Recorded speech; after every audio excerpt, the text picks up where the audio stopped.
Hi నమస్తే అండి.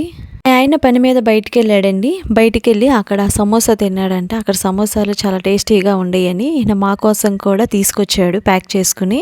తను వేరేది కూడా తీసుకొచ్చాడండి. దాని పేరేంటో తెలీదు నాకు కూడాను. నేను అనుకున్న ఆలూ టిక్కీ అనుకున్నాను. కానీ అది ఆలూ టిక్కీ లాగా లేదు. అది ఏదో రవ్వతో చేసినట్టుగా ఉంది. బాగోదేమో అనుకున్నానండి. కానీ దానిపైన సాస్ ఏసుకొని తింటే టేస్టీగా ఉంది. సమోసా అంటావా దాంట్లో మసాలా ఉంటది కాబట్టి బావుంటది. ఇది బాగోదనుకున్నాను. కానీ ఇదే చాలా బాగుంది.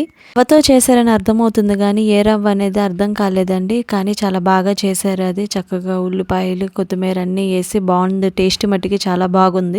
సమోసా తింటే ముందు ఈ టేస్ట్ ముందు మళ్ళీ అది అంతగా అనిపించదని నేను ముందు సమోసా తినలేదు. ముందు అది ఎలా ఉంటదని ముందు దాన్ని టేస్ట్ చేశాను.